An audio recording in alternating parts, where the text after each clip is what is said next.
Good morning. Hey, it's Lloyd, and I'm videoing, and that must mean Lloyd's cooking, and yeah, Lloyd is. What am I going to cook now? We're out of bread, you know, and so I decided, I'm going to make just a basic white bread. All right, and that really is if you've never cooked before, baked, bread, and you're thinking about you'd like to try, this might be the one that really you should start with. It's a good tasting bread. It's straightforward. It's simple, and the results is, I find, just always really good. So, what am I going to need? Well, you're going to need water, 2 cups of water. All right. You're going to need white sugar. You're going to need a half a cup of that. You're going to need the yeast, all right, of course. And remember, I like the rapid rise or the instant yeast. You can go the active yeast route, but it's not necessary, all right. Salt, of course, 1.5 teaspoons of salt, and a 1/4 cup of vegetable oil, and about 6 cups of flour. That equals 720 grams. All right, if you saw my video on making challah, I talked about, not all flours are the same, brand to brand. So if you do 6 cups of, let's say, a King Arthur flour versus 6 cups of your supermarket generic flour, and bread flour, please. We're making bread, so use bread flour. Otherwise, this isn't going to work out well for you. And you weigh 6 cups. 6 cups of generic flour versus 6 cups of another flour. It's not always the same. They're different. However, and this is why I'm a big fan of weighing flour, because 720 grams, I don't care what flour it is, 720 grams is 720 grams. It may be a little more, a little less of actual flour, depending on the brand, but 720 grams. And I find that once I started doing that, my results wound up being the best. All right, so let's get started doing it. All right, so I always start off. All right, now the water, as I've said, I know if you look at recipes, they're always talking about warm water, put the yeast in with some sugar, let it proof, blah blah. No, all right, we don't have to do that. Not with instant or rapid rise yeast. That's one of the reasons why I really like it. I find that I get really, really beautiful results doing it the way I'm going to show you. So the first thing I do is water, and I have my bowl for my mixer. I have a KitchenAid mixer. All right. So first thing I do is I put my water in first. Yep, put the water in first. All right. Next, all right, I'm going to put in the flour. I know. You look at recipes, this is not how they tell you to do things. All right? Trust me. All right? So, again, I have my bowl. I have my food scale. Again, please get one if you don't have it. All right? It's an essential. It's not a luxury kind of a thing. If you don't have one, though, please don't go, oh, well, I can't make bread now. Yes, you can. Just get your cup, and you're going to measure 6 cups, okay? But this is how I do it. So I get it going. When you put your bowl on here first and then turn it on, it sets to 0. It doesn't weigh the bowl. So that's what I like. And I'm going to do grams, all right? And I need, like I said, 720 grams of flour.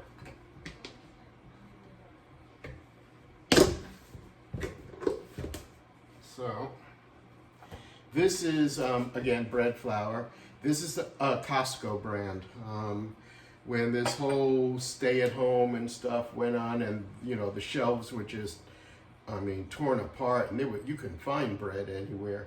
I was able to go, I don't need your supermarket breads. Even Costco was out of bread.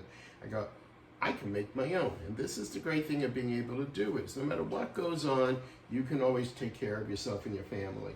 So this is the Costco 25-pound bag of flour that I got. This isn't it. I take some of it, I put it in here. Anyway, I need 720 grams.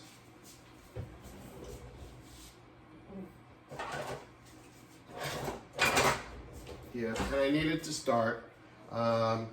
Again, when I'm weighing stuff, I like this. It just gives a nice way of getting my flour and doing that. All right, and so we just start pouring it into your bowl, and that's 160 grams. Like I said, I'm looking for 720. All right, that's 379, 577.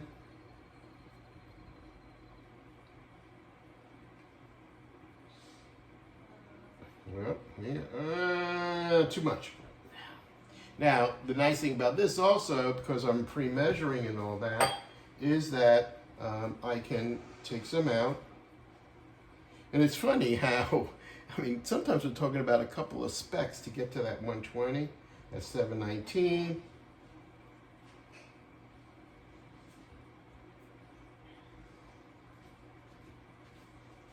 $720. All right. Oh, there it is, 720 grams of flour. Okay, so I have that, and again, that's equal to about 6 cups. All right, and I'm gonna put this now into my bowl that I have my water in. Yes, again, I realize this is not how other bread instructions tell you to do things. All right, but in doing research and all that, I found this really gets me my best result. So there is that. That's in there. All right. Now I'm not going to get rid of my flour, because, like always with breads and stuff, where you are, your humidity, your temperature of your house, even outside temperature, your altitude, all that can change. And even in your own home, during different seasons and different days, for some reason it may not act exactly the same each time. Again, bread, when you make bread, you're making a living thing, and so sometimes it's temperamental. All right, but at any rate, so now we're going to start putting everything else in. So again, yeast.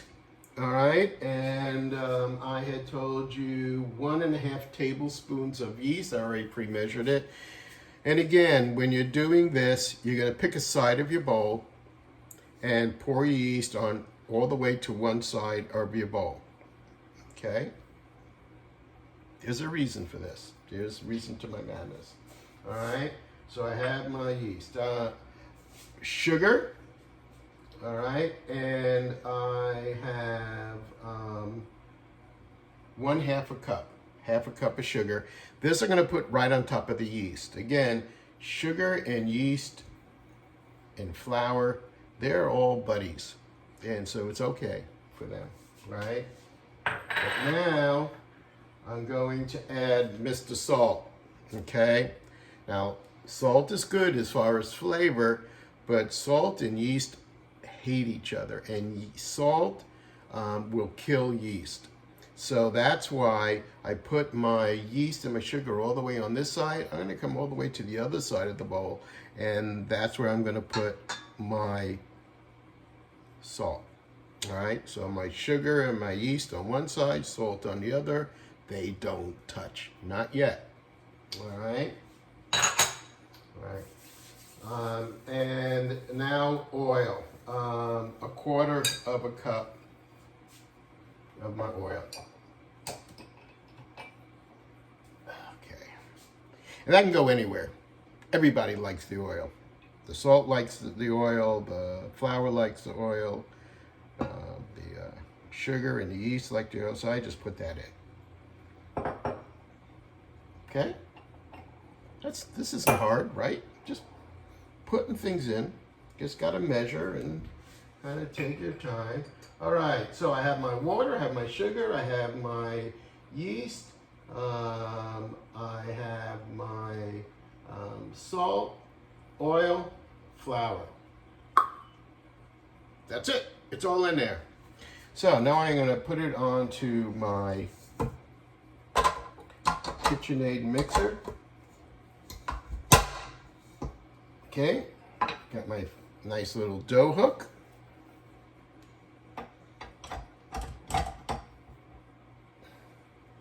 Okay, and I have the one where it lifts up.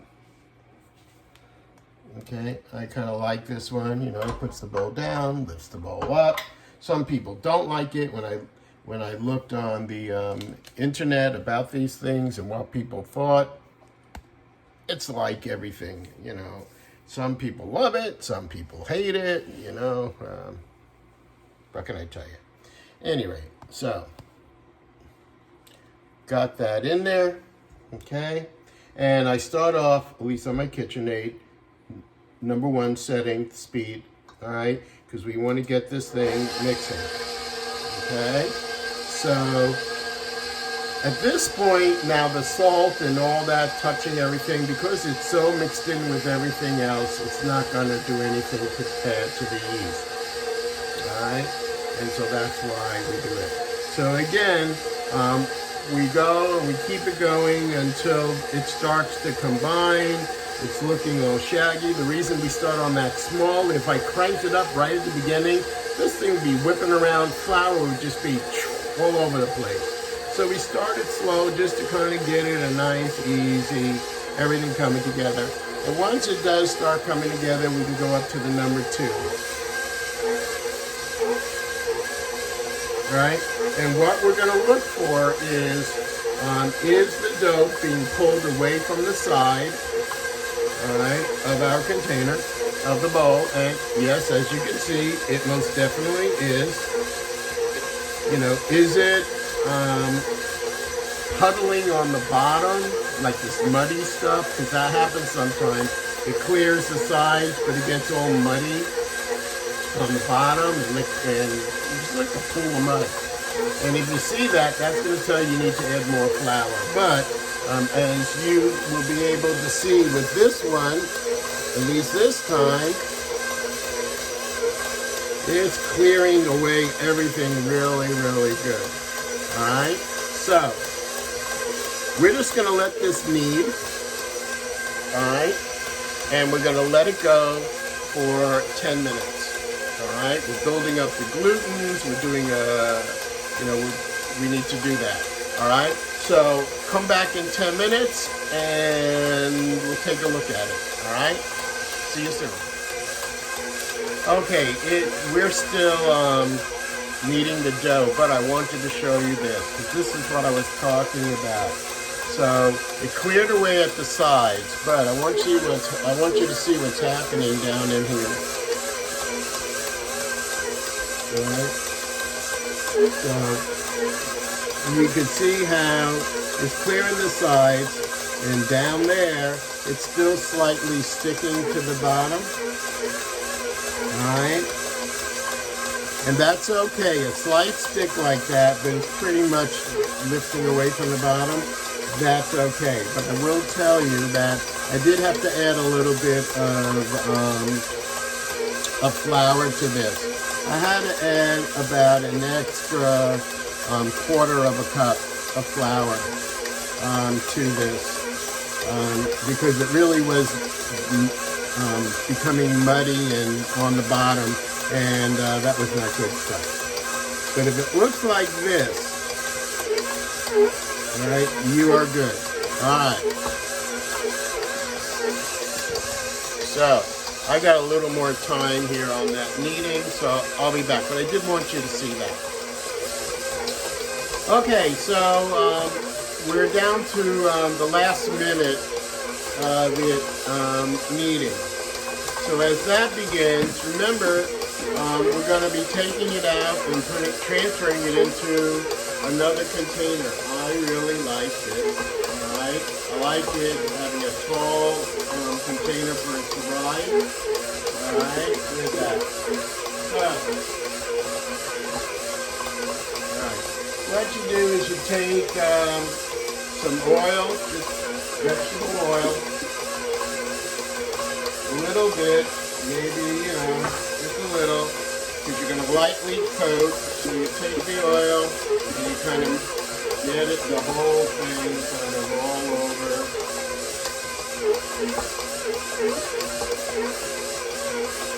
The sides, the bottom. Okay? Nice greasy hands, that's alright. It's good for you, alright? And I'll have one trying to fall in here. So that's it. Turn this off. It's been eating for 10 minutes. Well, I should show you probably. Alright, what it looks like at least. Alright, so you can see, alright, it's all lifting clean the sides. It's not puddling at the bottom. It's forming a ball around the hook, which you want. Alright, that tells you we are good. So, again, turn it off. Oh, hang on.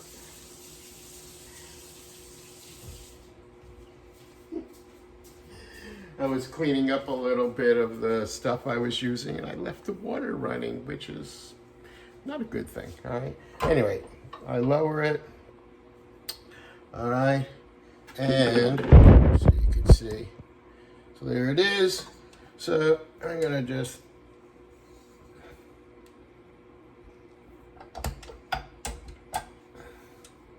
take this off. So I want my dough, when you're saying, well, how do I know it's really okay?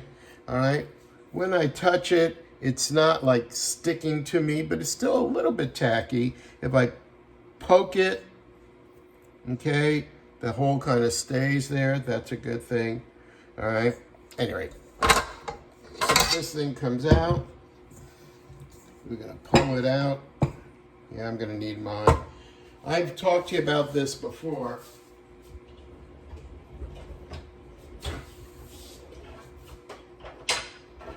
But this a bowl scraper, silicone, man, it's worth it. Get it if you don't have it. All right, it really helps to kind of scrape that dough off the bottom and bring it together into a ball. Words. All right.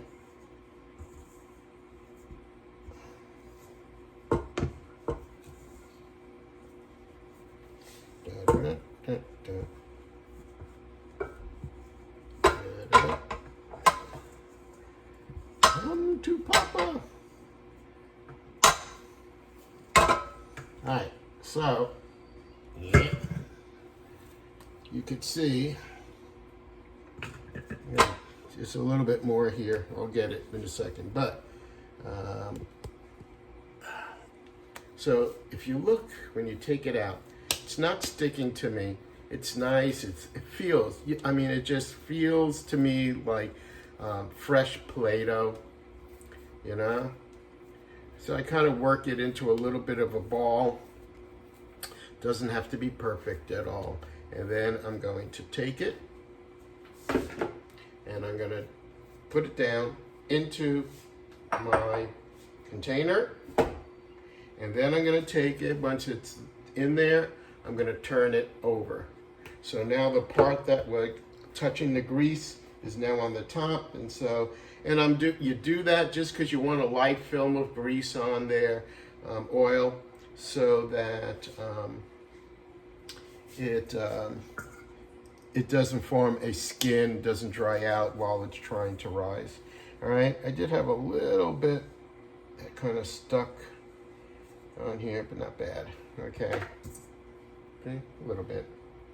Throw that in there so you can see bowl nice and clean. All right, like that. All right, And so what I like about this, again, you're either gonna, if you don't have a top, clear wrap, all right? I just like this because it has a nice top and it just, boom.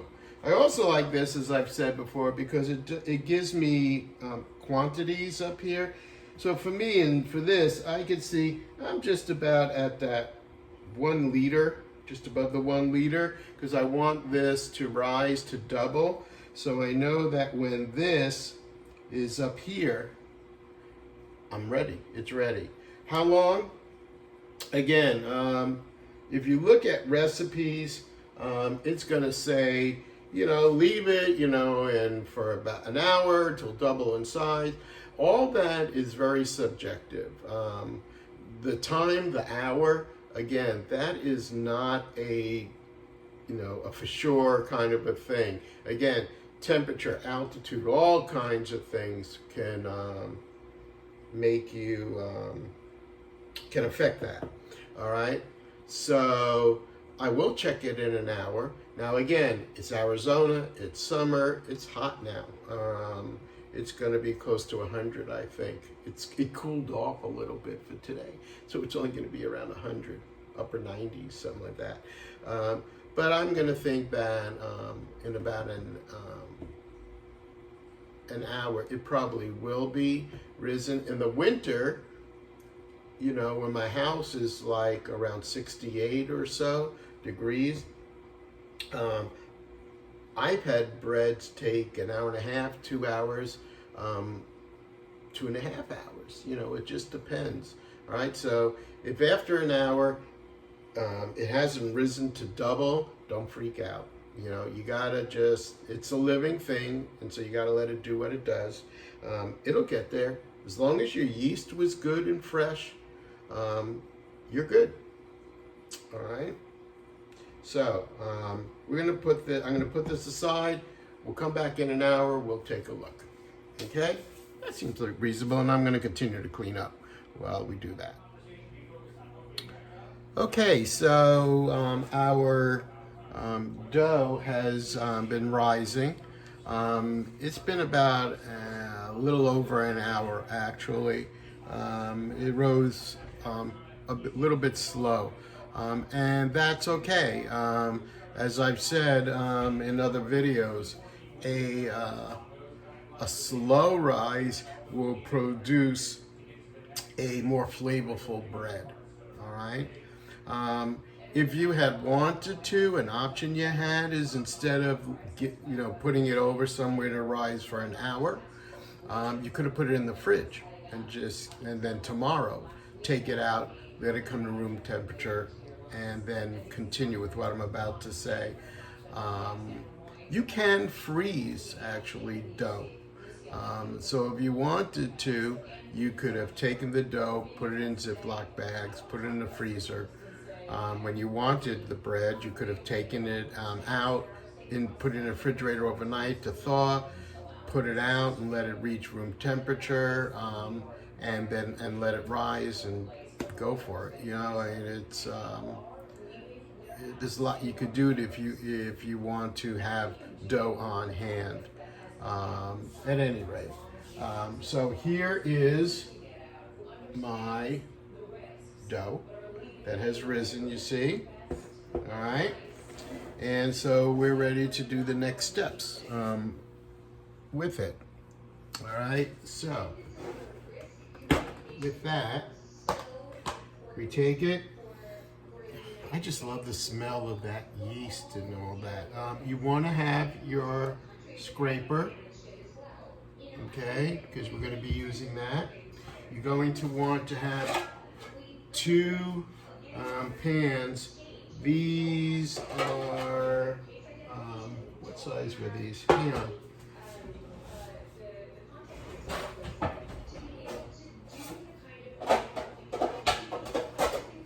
Yeah, these are 8.5 by 4.5. 8.5 by 4.5 loaf pans. So it'll make a nice size loaf of bread. All right. So, first thing I'm going to want to do is these. I'm finding that spraying it down with Pam or something like Pam seems to get me the best results in being able to get the bread out of the pan after I've made it. Okay, so you just give a light spritz of this. Okay. Yep. So I have that. So we're going to take this now and we're going to let it out. Come out. There it comes. Alrighty. Alright. That's right. But now, you want to kind of get it into somewhat of a ball, but don't get rough with it. You know, you have just spent an hour and a half letting this rise. All right? Why now manhandle it and totally deflate it? You know, you have beautiful air, you know, gas bubbles and stuff in here, which is going to make for a really nice loaf, right? So, just 1 minute. I had the TV on while I was waiting. I forgot to turn it off. All right, so what I'm going to do now is I'm going to divide this in half to make 2 loaves. This is going to make 2 loaves of bread. All right, once again, I'm going to get out my trusty scale because, you know, again, the more accurate you could be, the better. You know, if you don't have a scale, you'll eyeball it. I'm just telling you, my eyeballs, I don't know. My eyeballs just have not been that trustworthy in making sure I get the bread I want. Anyway, so here I have it. All right, and I'm going to, I'm weighing in grams. So let's see how close I got. All right, this is 650 grams, this half. So here we go. Let's see. 718. That was close. All right, so let's take a little bit off of you. Sometimes that's all it is. Well, we will see. All right, what it did. So, 701.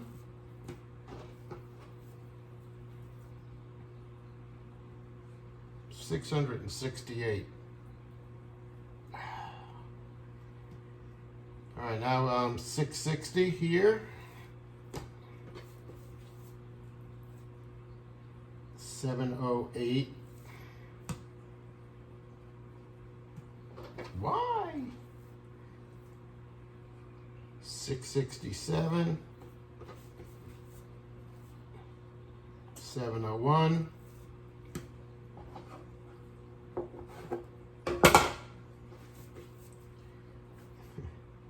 687.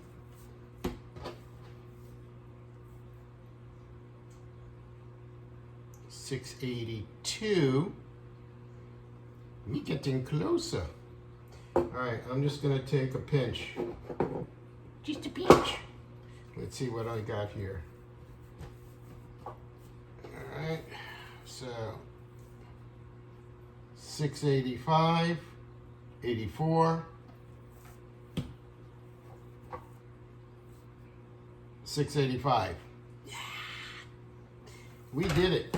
We done did it. All right, so I know now that I have 2 equally sized. So what I'm gonna do is I wanna form this into a ball, and then from there, form it into a loaf looking thing.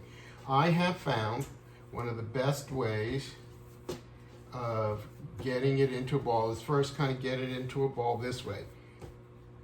Now watch this. I'll do it from here. put it on your surface, cup it, and draw it to you. Then turn it, quarter of a turn, draw it to you. Turn it quarter of a turn, and pull it towards you. Quarter of a turn, pull it towards you. And you wind up with a fairly nice round shape. Okay, see how nice that ball is? All right, then I'm just going to kind of gently start to form it into a loaf. All right, I can kind of roll it a little bit. I'm not pressing hard. Like I said, I worked really hard to get myself a nice, soft, loafy looking, a nice soft, risen dough. I don't want to be going and now forcing it out. If you find that as you're doing this, suddenly you're getting air bubbles, well, let you know, first of all, your yeast is still really working still. But go ahead and it's all right to pop it for right now. All right, so once I have that, I'm going to take one of my pans and I'm going to take this. I'm just going to lay it down in there. Oh, nice. There we go. All right, so it's laying in there like that. Okay. Going to put this aside. And we'll kind of go and we'll start looking at this one. Form it into like a ball. And then start drawing it to me. Quarter turn, draw it to me. Quarter turn, draw it to me. All right. This is doing several things. It's getting it into that ball, but also it's making the surface of my bread really stretched and taut, I think that's a word, tight, okay? Which I want because that's gonna make sure that I am getting a really nice shaped bread, and it also helps it to rise properly. So after I do this a couple of times, again, I'm not really manhandling it at all. I'm trying to be gentle. All right, here's one of those bubbles. All right, and I'm going to give it a little bit of a roll. Okay. All right, shape it up a little bit into that loafy. All right, and I am going to then put it into my pan.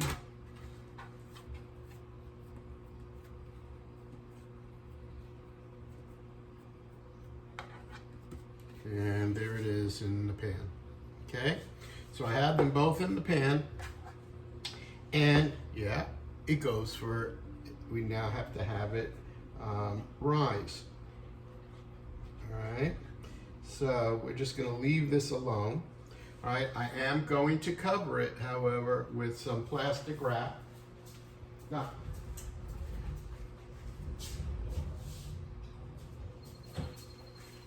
No, I'm not. I misspoke. I am going to cover it with a clean towel.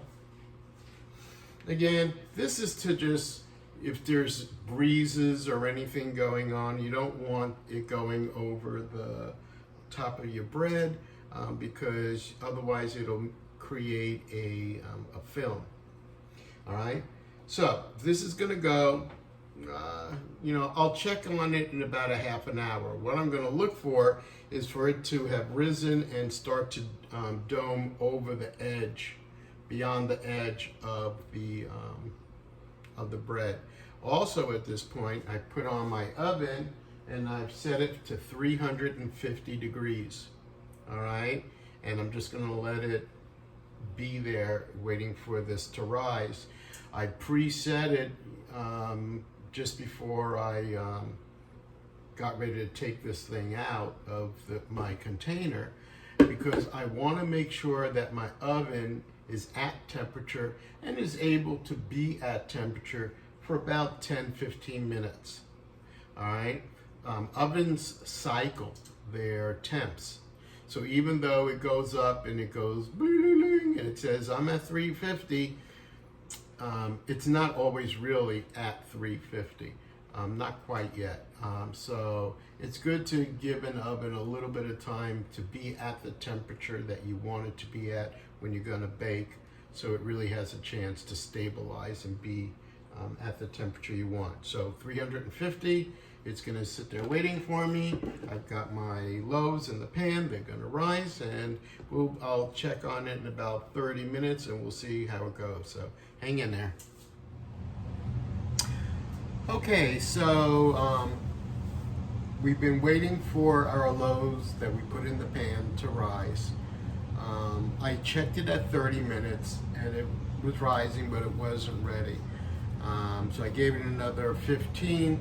I checked it again, and I felt like it still could use a little more of a rise. And we're at a total now time of about 55 minutes. And so I wanted to show you what this now looks like. All right. So as well, I guess you can't yet. There it is. So as you can see, it's nice and mounded. It's rising above the edges there, and so what I want you to remember as we are looking at these is that we don't want to let it rise too much. If we let it rise up high too much, when we put it in the oven, it's going to collapse. I'm going to hope this doesn't happen anyway, but because that's one of the things I've struggled with my loaves of bread.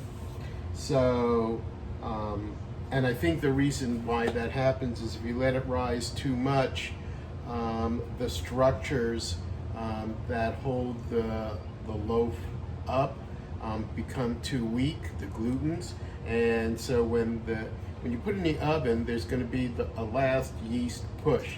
In other words, the heat will cause the yeast to really cause a final rise in here. And if there's not enough structure to support that, it collapses. So hopefully I'm going to be okay. So what we want to do now is, I have this cool little gadget here. I'm going to put a split down the middle. And for that, I got this little gadget thingy. All right, and it's you can use a very sharp serrated blade to do this, but I got this because it's specifically meant for it. It's got a nice weight to it. You have this little knob here. So right now, if you look at that blade, you see there's a slight curve. That's it when I'm doing like French loaves and stuff, and you want to kind of score it a few times around. It helps with that. But if you just loosen it up a little bit, it straightens out the blade. All right, and what I'm going to do is I'm going to use this to go ahead and just put a nice cut. Now, I'm not going to hit it hard, otherwise it's going to deflate. Let the blade do the work and just kind of lightly draw it across. See that? I want to make sure that you guys are seeing that okay. Okay, so we'll do this one next. Again, just kind of here and let the blade do the work. And there we are. A nice little cut. All right. So with that now, I am ready to put this into the oven. Again, my oven is at 350. It's been at 350 for about an hour now. So I know that it's really warm at 350. So,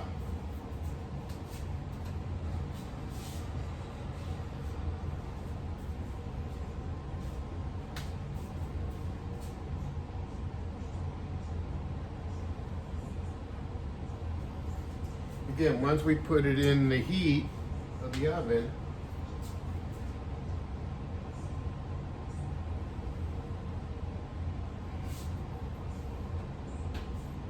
that heat is going to do a final push of the yeast, so it's going to rise up beyond what it was. All right, and we're going to let this go for about 30 minutes, and then I'll take a look at it. So again, 15 minutes in, I'm going to turn the loaf pans around so that what is now towards the back will now be towards the front. That allowed me to make sure that all sides of it are getting equal heat to it. All right, so I'm going to set.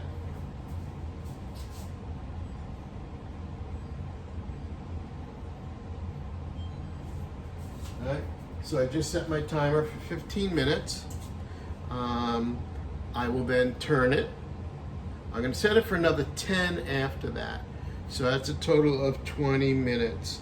I always like to check it about that to see, is it done? Because a lot of times, and don't ask me why, but a lot of times right around that 25 minute mark of total cooking, it's done.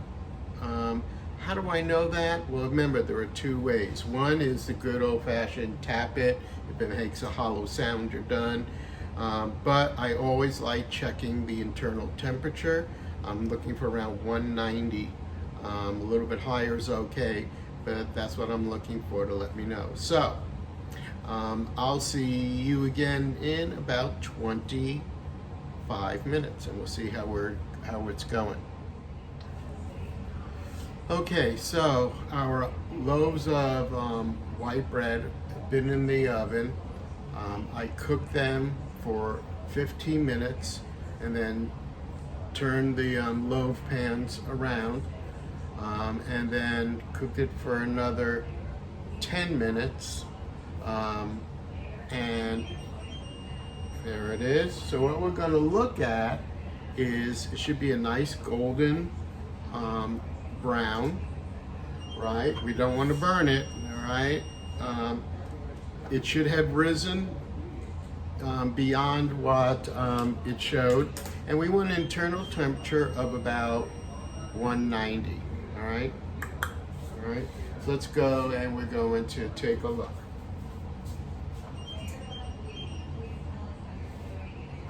All right, so let's pull these bad boys out.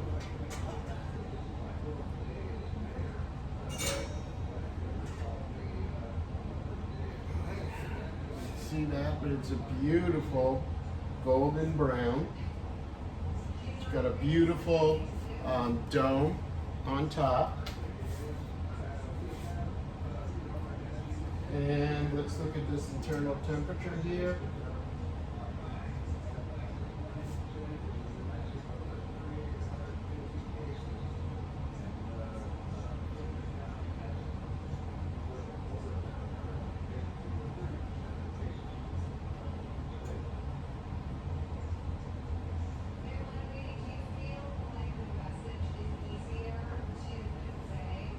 It's about it's about 185, and I'm going to pull it. All right. So look at that. All right. Now, why am I pulling it even though it's at 185?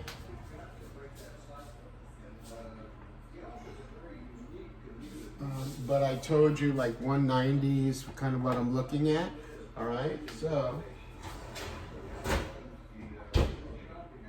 turn this off. Well, if you've been paying attention to my other videos, you remember my always saying that after you take it out from the heat, the residual heat within it continues to cook. And normally the temperature internally will continue to rise another 5 to 10. And if I'm at about 185, 186 and I take it out and I'm looking for 190, I'm right there, right? Make sense? All right. So now comes, how do I get this out? And this is where it's tricky. Sometimes if you just leave it for a few moments to kind of just rest, just a few minutes, it'll slide out. I sprayed it with my pans, if you remember, in order to get it out. Sometimes I'm really lucky with that. I'm going to see if one of them will, in fact, come out for me. Nice and easy. Yeah. Sometimes you have to kind of get a very thin knife and kind of go around the outside to help it to loosen up. But yeah, you're not coming. Let's try this one.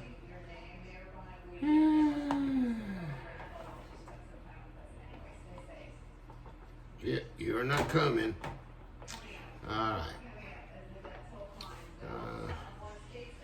Let me see about getting a little thin blade here.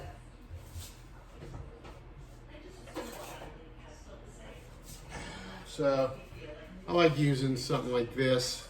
It's very thin. It allows me to go in there and kind of loosen it up with that a little bit. We'll see. All right, without killing myself here.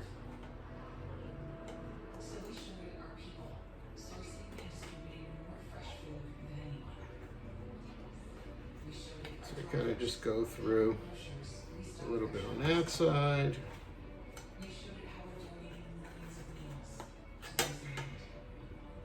All right, be careful.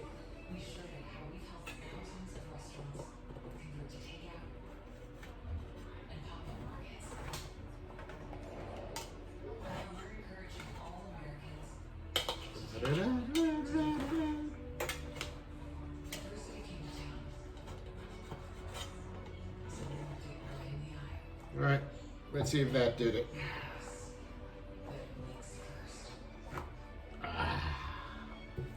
So as you can see, it's a beautiful golden brown bottom, top, just a little help.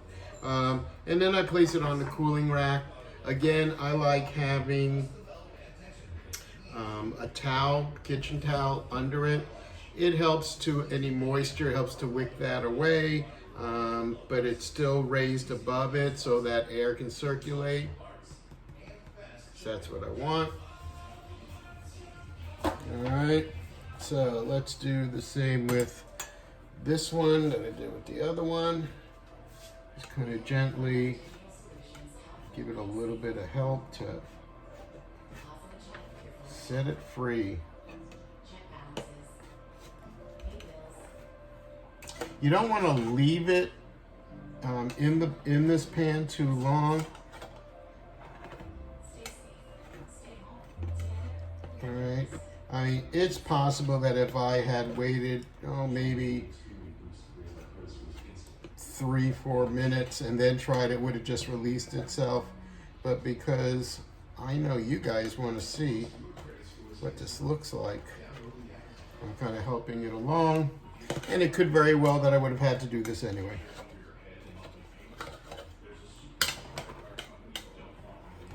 So here's that. Okay, let's see if I can get her to slip out.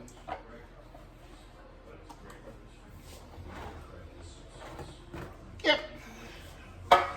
Alright, so again, you can see that beautiful golden brown on the outside. Whew, hot. Alright, and so there are our two beautiful loaves of white sandwich bread. Okay. All right. And I'm going to tell you, there is nothing as satisfying as being able, well, there are some things that are more satisfying, but this is very satisfying, being able to, on your own, create something that is going to feed, your family and feed those you love, all right? And again, very simple ingredients, just a little bit of time. That's all. A few tips here and there. These are going to make really wonderful sandwiches there. Okay? So go ahead and give this a try. I hope that you will find this tutorial, this lesson, helpful for you. If you have any questions, go ahead and post your questions, and I'll answer them the best that I can. Again, I'm not a professional. I didn't go to any culinary schools or anything like that. This is just me learning, going through the grunt work of just learning and trial and error, and then passing my lessons on to you. So please, make bread, all right? And remember, I'll be posting more videos, all right? Share my videos, like my videos, all right? And sooner or later, probably more sooner than later, I'll be making another video, because it won't be long before Lloyd cooks, all right? Keep yourself safe, stay healthy, make bread. Bye.